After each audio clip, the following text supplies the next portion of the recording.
Hey guys, it's Vanessa, and I thought I'd give this podcast type thing a try. I'm really hoping this doesn't blow up in my face. Yeah, so for the very first podcast on my channel, I will be joined by. Me, Percy. Alright, there. Percy seems so happy about this. Well, actually, no, he's really sleepy, but let's pretend he's not. Alright, so today we're going to be talking about what a convention noob Percy is. That's right, I'm a convention noob. I've been to conventions before, but the only conventions I've ever been to are the academic kind of conventions. Nerd. As in medical conventions, engineering conventions. I've been to science fairs and science conventions, but I've never been to conventions, the kind of conventions that Vanessa's been to before. And so I'll try to see what kind of conventions she's into. Alright, so just to give it a little backgrounder for all our listeners, we've just gotten back from Toycon Launchpad, which was held in UP Town Center's amphitheater, and this was marketed as the warmup for the annual Philippine Toys, Hobbies, and Collectibles Convention, which happens in June every year. Alright, so warm-up, yay! So I assumed it would be a very small event, and we've been to the venue before, so we know more or less what it looks like and what the setup is like. And right. So yeah, there you go. Since it was gonna be a small thing, I thought it might be an okay starter event for Percy because yeah, hobby cons are very different from medical conventions. That's true. It's very different. As early as now, I can see that it's very different from the conventions that I've been attending. Alright, so there. He's been to medical cons, while I have been to varying hobby cons of, different sizes. So I've gone to small ones, I've gone to big ones. So I have just a little bit more experience in this regard, I guess, compared to Percy.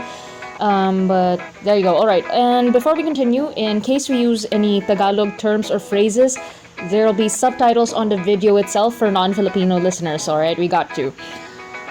Alright, so let's see. Let's start with our expectations for the event. So we went in knowing that this was going to be a relatively small thing, but I think that we had slightly different expectations. What did you expect, Pers? Alright, having never gone to a hobby convention before, my only experience with hobby conventions are what I see on the internet, what I hear from people, what I hear from the media. So whenever I see them on series or how they're portrayed in various mediums, that's the only experience I have. So expectations. What I was expecting from a hobby con like this one was I was expecting to be lots of people dressed up. Lots of dressed up, lots of festivities going on, lots of events. So it's like a festival of sorts. And I was also expecting lots of balloons, lots of people showing their displays. Balloons, like kiddie party balloons, or yeah, because it's like a festival thing, and everyone's having fun. Especially having the inflatable dancing thing. The flailing inflatable dancing man guy thing. Yes, that one. I expect that. There has to be one for every con. Alright, we have to figure out what that's called, but yeah, there. Flaily inflatable dancing balloon man and lots of festivities and apparently party balloons. Obviously my expectations were, toys, duh.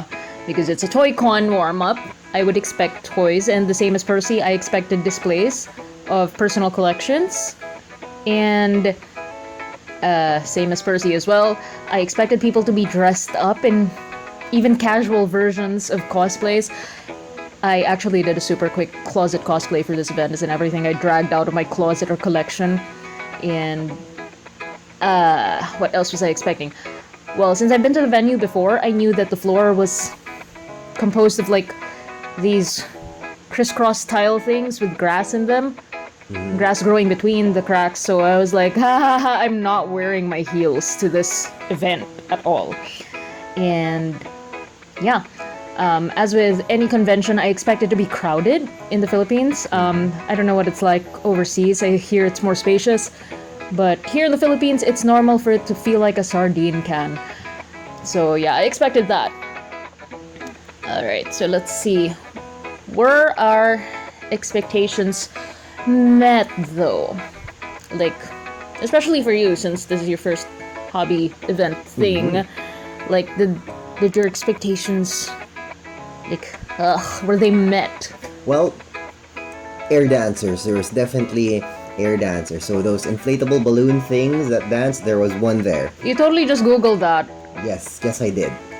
So apparently that's what they're called. The inflatable flailing men are actually air dancers. Alright. I was also expecting people in cosplay, but in the end, it was just you. Yeah, that was kind of unfair.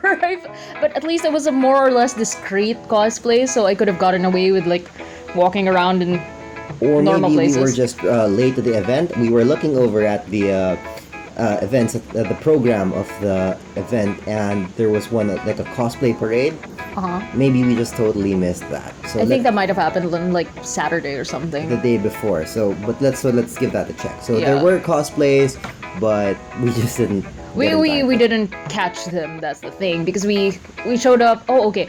The event was Saturday Sunday thing, and we showed up at Sunday at noon ish.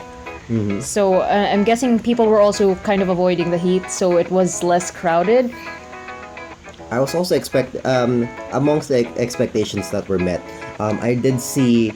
I wasn't expecting personal displays. I was thinking that during conventions they would be more into selling their toys, selling their wares. But we did have that. But we also had some personal collections as well, especially the Lego collections. I really especially love the Lego collections. But they had some of the, like, the minifigs. Yes, they did. Yeah, I wanted the Princess Leia one, but, like, what is money? It's like, deep inside I was making, like, dying toy collector sounds, like, Percy knows the feeling. So we can make similar dying toy collector sounds right there. Alright, we sound terrible. We might be scaring the neighbors. Alright, so expectations not met though on my end. It was not as crowded as I expected.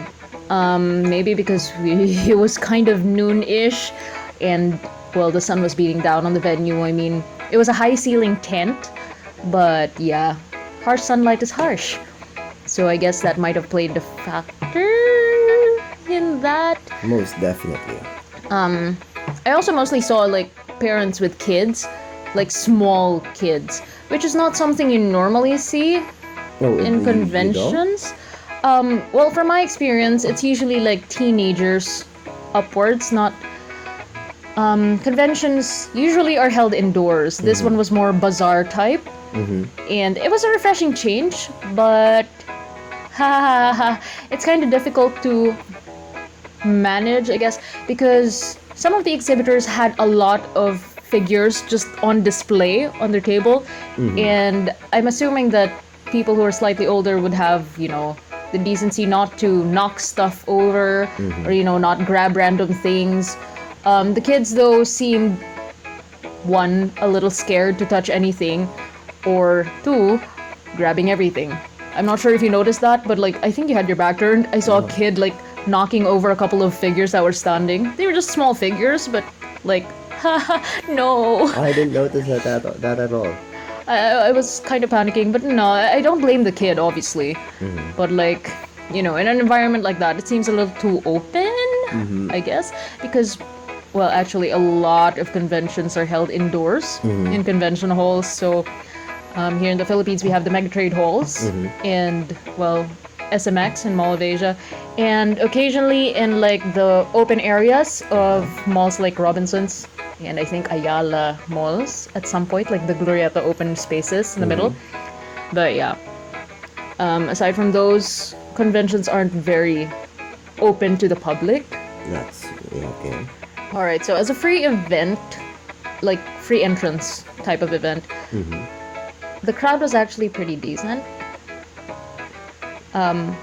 Okay, you look a little confused. I'm sorry. Could it be the fact that it was because it's at UP Town Center and it's not just anyone who can come in. Say for example, if it were held at in the middle of SM Mega Mall, or in any mall in general, where the usual people who go to the mall are of a different, let's say a different bracket.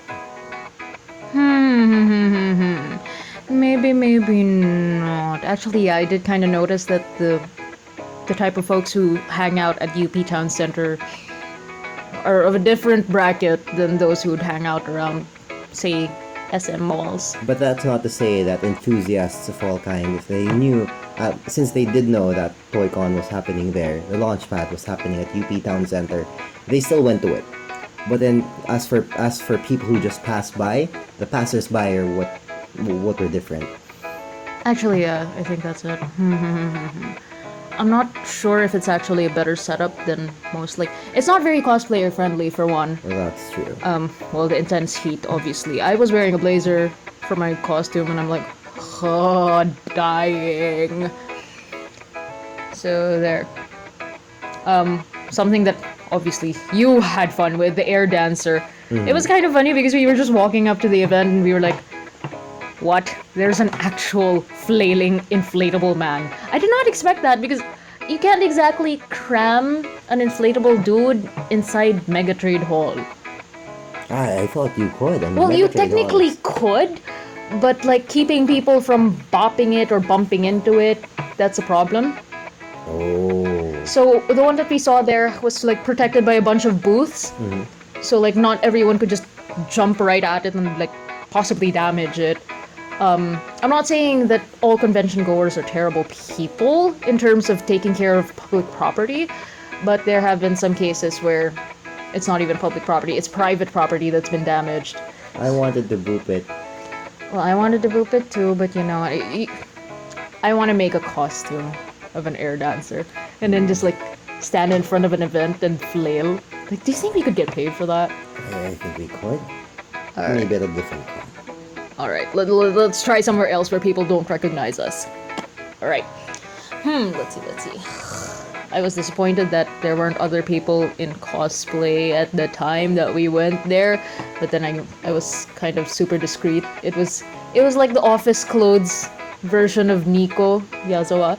So I'm like, I can totally get away with this if it weren't for the bright pink pigtails, but yes.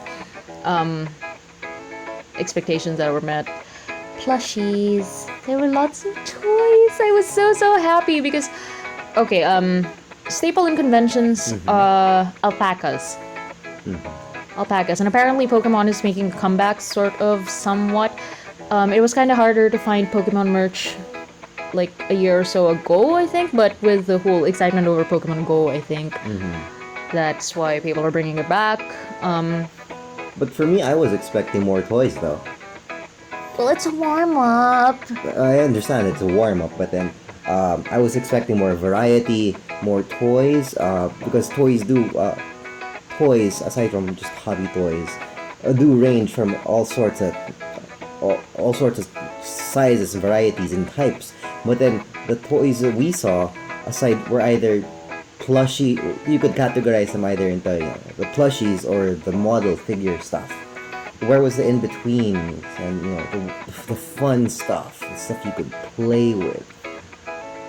Define fun stuff you could play with, because I spotted Nentoroids and Figmas, and those are pretty posable. Or maybe when it comes to me, I like toys that you could play with, the interactive kinds, or something as simple as board games, or as simple as like a Rubik's Cube. I didn't see a single Rubik's Cube, or a Matryoshka doll, or these normal toys. The like more old school stuff. Or even like the simple choo-choo truck or trains or these things, these different toys. I don't know if it's because it was mostly like a commercial thing where they were trying to sell their toys, and these are the toys that sell. But if at the convention, I was expecting more displays of toys that you could actually play with. I'm not sure. But I totally get where you're coming from, though. But like, how to rubs chin. You mean, for example, you go to a sci-fi convention. You'd understand if everything was sci-fi. You would range anywhere between Doctor Who to your usual Star Trek, Star Wars, and then maybe some stuff on the fringe, and maybe going even farther like X-Files and stuff like that. But then in a Toycon, you're expecting toys, and when for somebody like me who isn't exactly a collector, that's my 2 cents. Where are the toys that you can play with? Not saying that models and figures aren't things you can play with as well. My 2 cents. I think it's possibly because of the fact that the demographic of Toycon are the kids, overgrown kids like us. Overgrown kids like us. So it's not exactly a kid-friendly con. I mean, not in the like PG-13 type of way, though sometimes it can be that way with some models, figures. But you know those toys that had like must be for kids 13 and up type of thing? I think that's what Toycon is getting at. So it's like slightly older people with maybe a little more money to throw at their toys. All right. Not to say that there weren't any cheap things. We found some. We found a cute little penguin stuffed toy thing, and we're still fighting over who gets to keep it. But you know, it's cute. I suppose, if I can say, I was just really if you've been to a toy store, that's what I was expecting. So you expect it to be like a giant Toys R Us type of thing? Something like a huge toy kingdom where you cater to all sorts of toys and not just hobby or collector kind of toys, because that's what I mostly saw. That's why it's called the Hobbies and Collectibles Convention. Oh, I thought it was a toy convention. Oh, I said it just a while ago. It's the Philippine Toys, Hobbies, and Collectibles Convention. Alright, so I saw the hobbies and collections, and I suppose you could classify these two under toys. But when you just put just the word toys there, I was expecting more. Like personally, I collect Little Tykes toy trucks. Don't you also have like Lego Alderaan? Yes, I also do. So I'd understand the Lego, but then where's my Little Tykes trucks? You know, I was expecting a dump truck or like sea monkeys, or like the dinosaur eggs that you dunk in water for a week. Definitely. No, I do collect them as well. And as a collector of these things, where's my collection being sold for? Okay, so Percy feels slightly slighted by the lack of variety, I guess. So, Let's not judge it too quickly. It could be because it's a launchpad. Yeah, it's just a warm-up type of thing. Okay, since it's a warm-up type of thing, and you're obviously giving it the benefit of the doubt, would you actually go to the event proper in June? I'd definitely give it a shot. I'd go in for as long as it's still free. But then if they start charging for it, I might think twice. Maybe I'd look at the exhibitors. I'd see what are they exhibiting. If I'm going to see more of the same things once again, perhaps it would be more apt for actual collectors and the hobbyists who are into these things to actually go to these things. But then for somebody like me who's not really into hobbies and collections, I'd probably think twice. But if it were toys, by all means, I am a child. So if people do come in with their toys for display, I'd be so game. Oh, they do that actually. The last Toycon I went to, I think they had all 3 mega trade halls opened. So there was the stage area and then the sellers area, and then there were glass cases of personal collections. And I was like, oh my god, I'm dying. And I think there was I forgot what the place is called, but it's like the extension of mega trade halls. There's an extra room thing there, just a small conference type thing, and they had dioramas and scale figures of superheroes. All right. And even the super realistic, super dedicated wartime diorama things. They had those, and I was like, I was dying inside because I love details. And I think it would be worth it. Right, I haven't told you how much convention tickets cost. Here in the Philippines, they cost about 150-ish, 150 bucks. Oh, that's not bad. I was expecting thousands. As somebody who comes from, academic conventions, you really pay thousands to get into these things. And that's why. For a ticket na 150, I'd expect na you're not gonna get food, but then you get compensated in a way to be the 150. I feel like I feel like it's a sort of museum type thing. Yeah, that's what I'm Personally, guessing. like also it's access to a bunch of sellers in one place. So this is very helpful for cosplayers like I me. see. So like, someone has contact lenses and then someone has wigs and then someone has like an entire costume for a character. And that's what it's useful for, aside from the museum aspect and also the local cosplay celebrities. And actually a lot of conventions are stepping it up with international cosplayers. So I don't know, to each their own, I guess. I just really hope that when we go into the larger thing, we see more variety. Like me, as a guy, I'm into siguro maybe if I see airsoft guns or maybe like Nerf guns, Nerf collections, or radio controlled stuff, or perhaps drones. These things. They're still toys. People still do collect them. I'm just hoping to see more variety in the future. Alright, I get what you mean. I've never actually seen a Nerf collection, but I have seen people's airsoft collections. Like, they have this entire display type thing. But I'm not sure if that's going to be present at this year's Toycon. Maybe we could, nudge, nudge, hint, hint at the organizers. Maybe not. Alright, but yeah, I'm definitely looking forward to the Toycon proper in June. Well, most likely you'll be dragging me along, so I won't have a choice. Haha, haha. Oops. Oh well, it's worth a shot. We'll see. We'll probably make another podcast on that in a couple of months. Fun either way. Alright, you want to dress up next time? We'll see. Do I get to dress up as a Lego Alderan? Please no. Or like, you can go as like sexy BB-8 or something. Oh, I want to go as a sexy Pokeball. You know what, we'll work on that.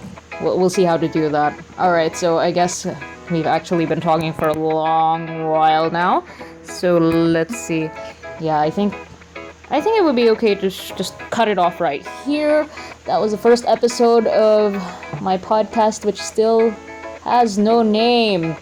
So maybe you guys could message me suggestions for the podcast show name thingy, singer. Not just, Vanessa talks for 20 minutes straight by herself, possibly. Yeah. Alright, so I'll wait for your messages, your suggestions, and if there are any topics that you maybe want me to cover or maybe want me to discuss with, not necessarily Percy, but, he's totally game for stuff. But yeah, I can totally drag a couple of friends from my different hobbies, and we can talk about stuff that maybe you're curious about if ever you want to hear from doll owners or figure collectors or cosplayers or even people who are into Lolita fashion. I guess we can try and make something happen. But yeah, I guess that's pretty much it for now. And alright. Yes, that is it. Alright, so if you like this podcast, please don't dislike my videos. Oh dear. No, but yeah, there you go. If you like this, just hit that thumbs up button. Subscribe if you haven't already. And I will post links to all my social media just in case, you find it easier to follow me there. And I will try to keep you guys as updated as possible. Alright, so this has been Vanessa and Percy. That sounded like you said Percy. Percy. He's so tired right now. I think you didn't even sleep last night, did you? Percy. Alright, he sounds distressed, so, I'll let him go home now. Alright, so that was it for this episode of the podcast, and I will catch you next time. Bye, guys! Bye.